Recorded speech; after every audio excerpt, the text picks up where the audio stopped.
Oh, dole asobe, asobe.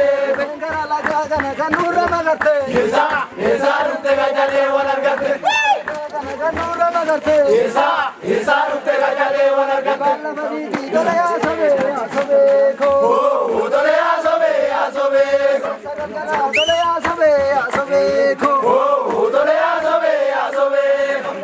Dole asobe, asobe ko. Oh, dole asobe, asobe. Sanjira dole asobe, asobe ko. Oh, dole asobe, asobe. Satati pura dole asobe, asobe ko. Oh, dole asobe, asobe. Nuzirambe dole asobe, asobe ko. Oh, dole asobe, asobe.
adu.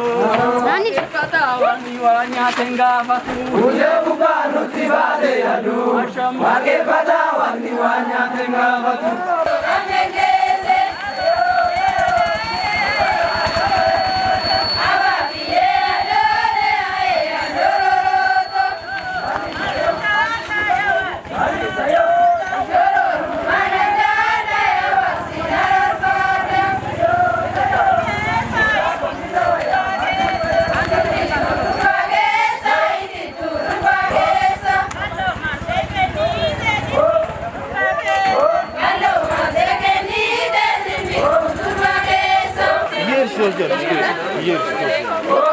एक मोठा आहे होतो सेना नाही आबा नक्की बोल होतो मला खाना सेना नाही आबा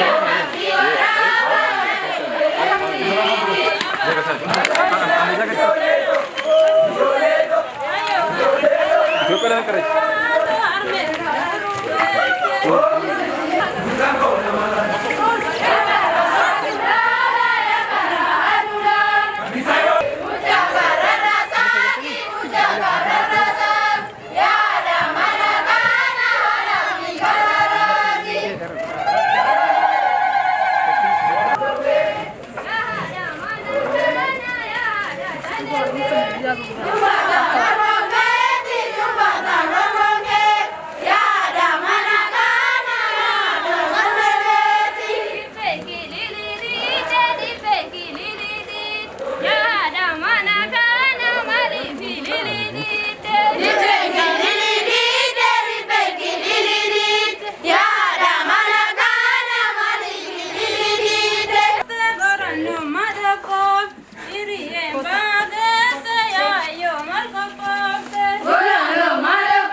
Goya kalat, nuke ni daya kau dari sabun patu. Nunda goya kalat, nunda goya kalat, nuke ni daya kau dari sabun patu. Anda goya kalat, nuke ni daya kau dari sabun patu. Anda goya kalat, nuke ni daya.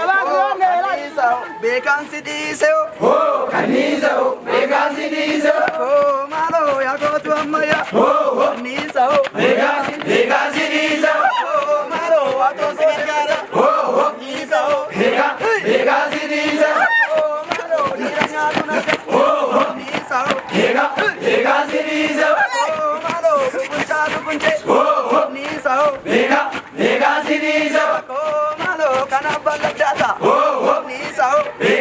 Vacancy diesel. Mamara tujira. Oh, nisa ho. Vacancy diesel. Oh, malo gana lamata. Oh, vacancy diesel. Bani ko nisa. Vacancy diesel.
Alman kare ne bogisa gorme. Jago shomi go shomi.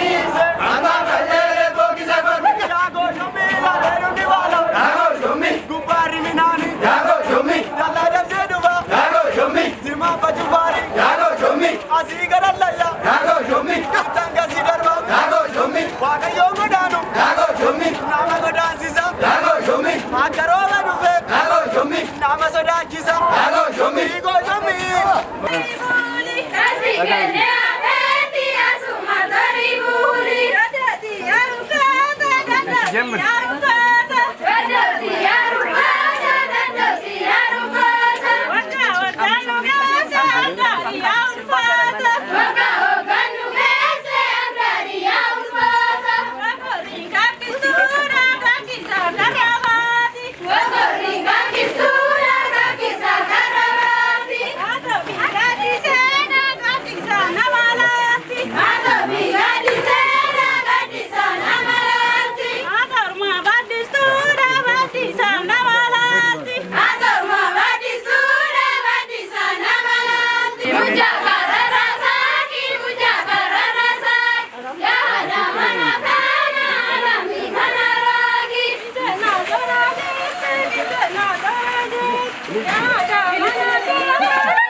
Adaan kun akka biyya keessanitti maal fakkaata?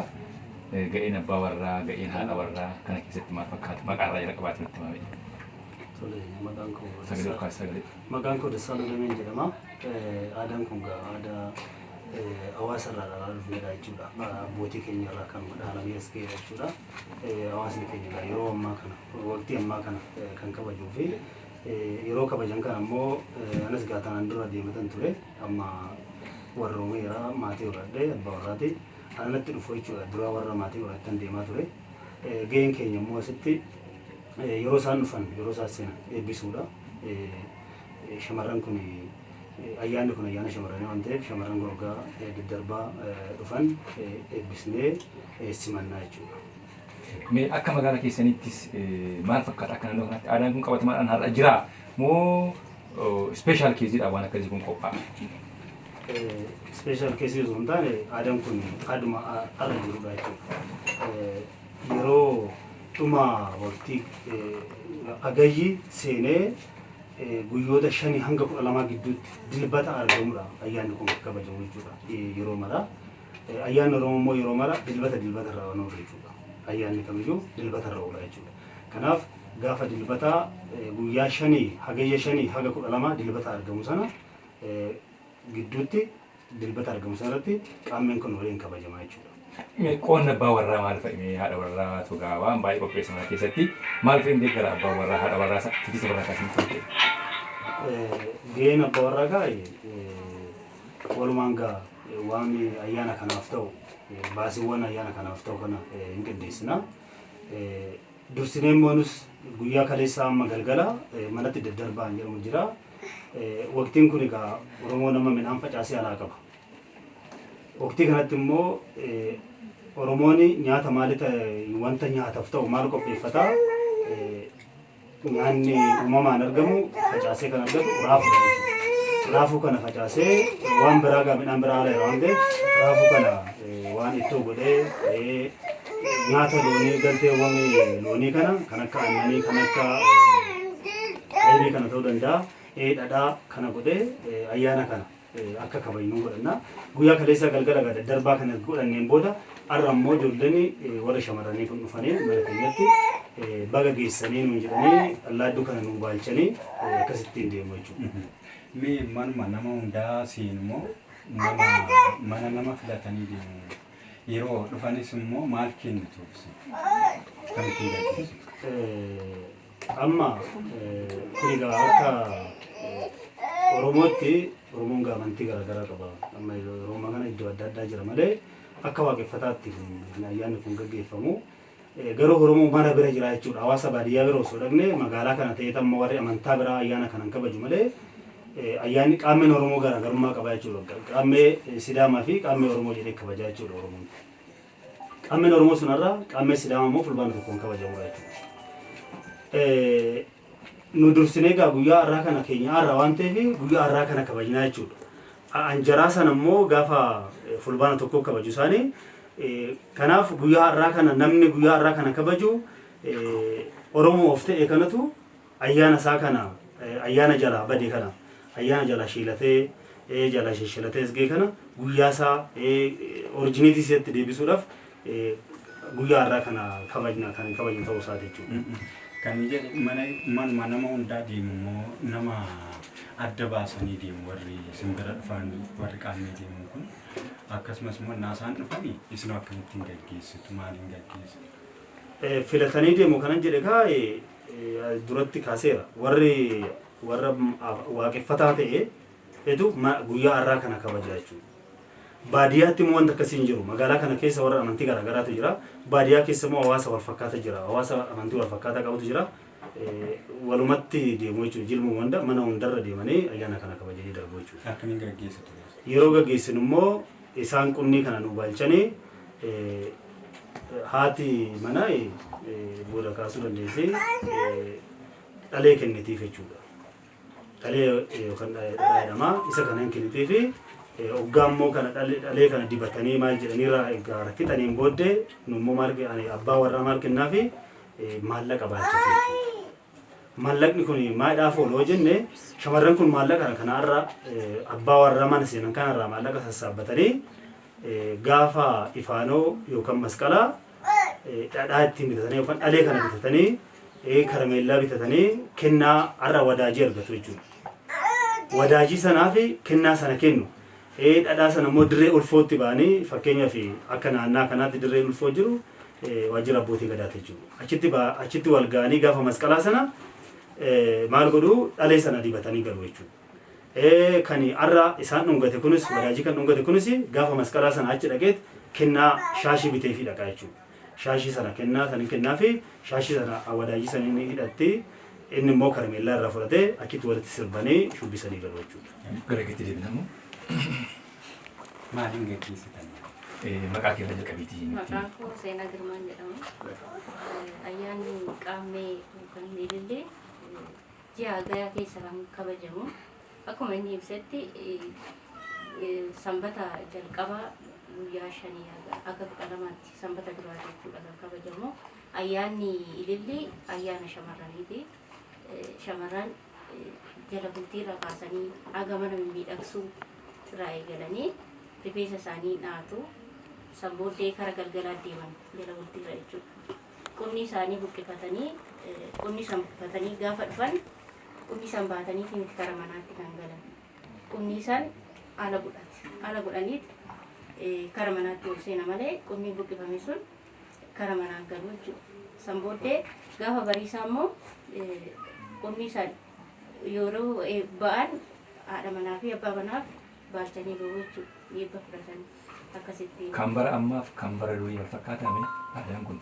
Aadaan kun hin jira hawaasa keessatti iddoo tokko tokkotti dhokate malee iddoo baay'eetti hin jira. Fakkeenyaaf amma akka maatii keenyatti ayyaana qaamni Oromoo kana yaadatanii toluu hin kabaju. Qaamni Oromoo hin jira jechuudha jalqaba. Amantii garaagaraaf jedheeti aadaan keenya duubatti hafee aadaa warra biraa san wajjin fulbaana tokko wal kabajan. Malee akka naannoo keenyatti qaamni Oromoo seenumaan hin kabajan. Mee dubartoota kana yookaan dubara kana maal kennitu isin yeroo isaan dhufan wanni isin dhiyeessitaniif maal fa'i waan nyaatamullee waan dhugamullee? Waqtii waliin deema dhangaan ni qophaa'a akkasuma mijuun ni qopheeffama raafuun ni qophaa'a waqtiin aadaa ganna waan ta'eef waanuma jiruun raafuun ni qophaa'a akkasittiin dhadhaan illee ni qophaa'a jechuudha akkasittiin ni gaggeeffama. Eebbistanii gaggeessitu? Eebbisnee gaggeessina.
What?